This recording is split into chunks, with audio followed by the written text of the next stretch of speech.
Hi, I'm back. So in my last video, I hinted at you possibly watching Spider-Man No Way Home to prepare you for when you go and watch Doctor Strange in the Multiverse of Madness. Hi, and welcome to my channel, me talking movies. Who's me? I'm Beverly, and I'm here to share my love of movies. I've watched quite a lot over the decades, and I'm always excited about new things coming out. Now, I'm not a film critic or reviewer, and I'll just tend to share with you ones that I like and love. Perhaps give you a little bit of overview of the films. Trust me, if they're films coming up, I won't give any spoilers.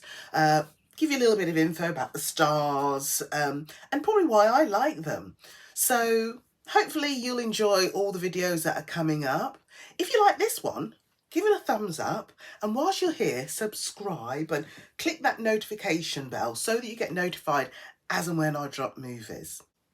Now, when you watch Spider-Man, depending on if you watched some previous Spider-Man films, you may get a little bit confused because actually Spider-Man No Way Home is full of excitement in itself. The reason being, and I'm not going to give a spoiler away because it's been out for 4 months now, so if you've not seen it, I appreciate, yes, you may watch it for preparation for Doctor Strange, but anyway, a surprise that came when I went to watch the film was that 2 previous Spider-Men turned up. Now, I won't give away the plot why they turned up, but what I would say is it was brilliant to see them, and villains from those films turned up. And I thought what I might do is just give you a quick précis of all the previous Spider-Man films, so that if you fancy going to watch those, you can watch them. I think I found them, they might be on Prime. They might be, I don't know if they're on Netflix, they're not on Disney Channel yet, but anyway, I'm sure if you search some streaming channels or get DVDs, you can watch them. But it really kind of takes us back. So, for example, the very first Spider-Man, or let's say major Spider-Man movie, was back in 2002.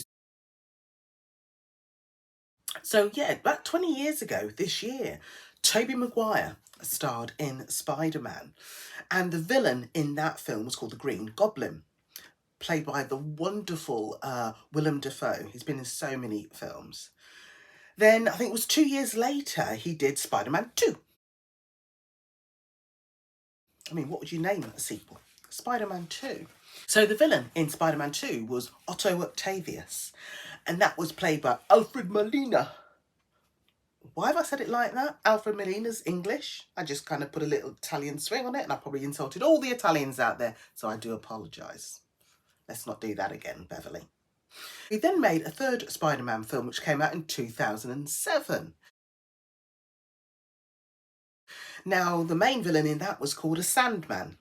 So I'm not giving too much away. You can go and watch the film and find out about these characters. And then we had an introduction to Venom. And when I say Venom, which is kind of like an alternative Spider-Man, since then we've had separate Venom films. I will talk about those in another video. So, yeah, Tobey Maguire did a trilogy of Spider-Man films, and they were brilliant. The special effects were fantastic, his acrobatics were brilliant in them, and if you've seen them yourselves, you know what I mean. But if you've never seen them, go and watch them, you will not be disappointed. They are brilliant films. So they then decided to go and remake them. So in 2012, Andrew Garfield, an English actor, took on the role of Spider-Man, and they actually called the film The Amazing Spiderman. Again, a brilliant portrayal. Acrobatics fantastic. And in that film, the main villain was called the Lizard. And that was played by, I think it's a Welsh actor, is it Rhys Ifans? But yeah, brilliant. He was playing a doctor and turned into a lizard. That's all I'll say. You need to go and watch the film. He then made a sequel as well. Guess what it was called? The Amazing Spiderman II. So, the main villain in that one was the brilliant Jamie Foxx. He'd take my money!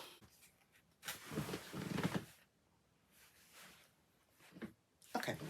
Yeah, so the brilliant, amazing Jamie Foxx. She's gold digger! Okay.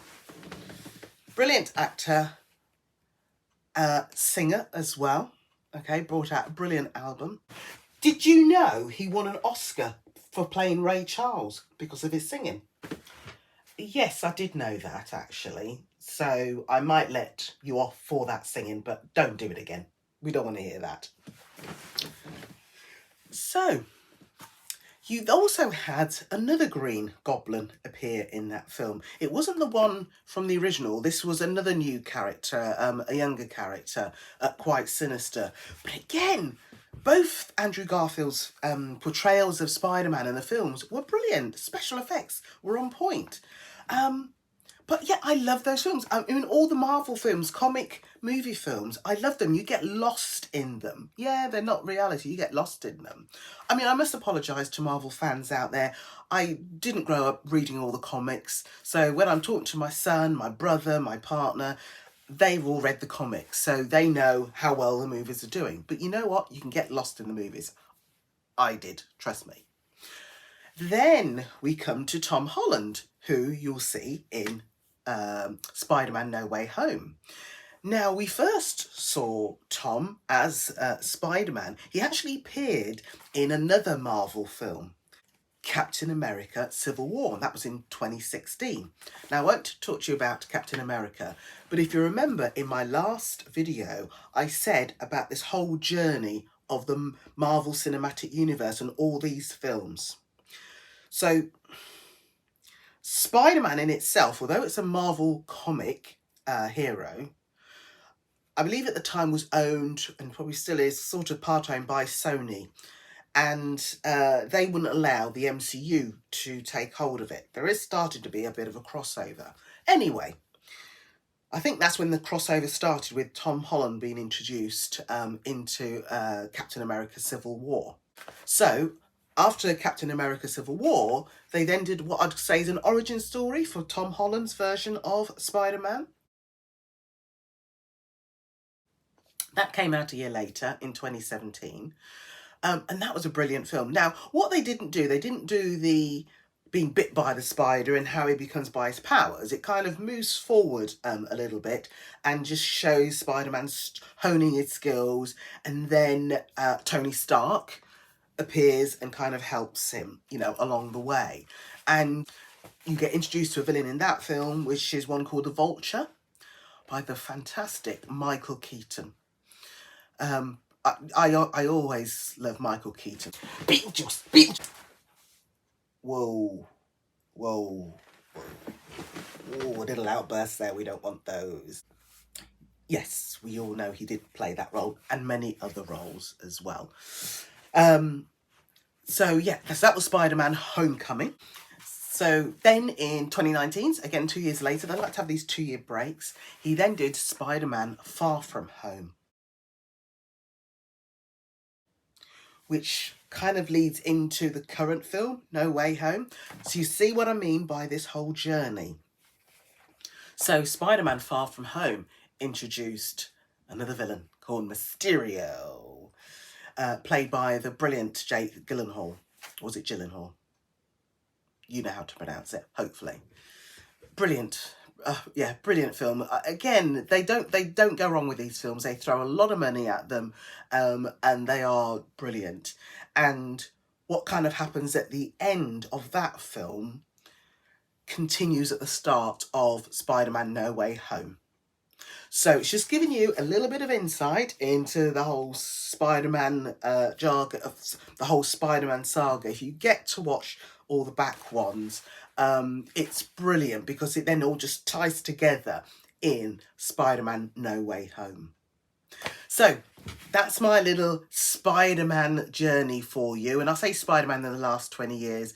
There's probably more cartoon Spider-Men that have been on TV many times, but these is kind of into the, let's say, big blockbuster comics that have been made into movies. And I think all of those were always released in the summer. They're always like summer blockbusters. They tend to vary a little bit now, but yeah, they tended to be around that time. So I hope you found this helpful. As I've said before, thumbs up, subscribe, notification bell. So until next time, take care.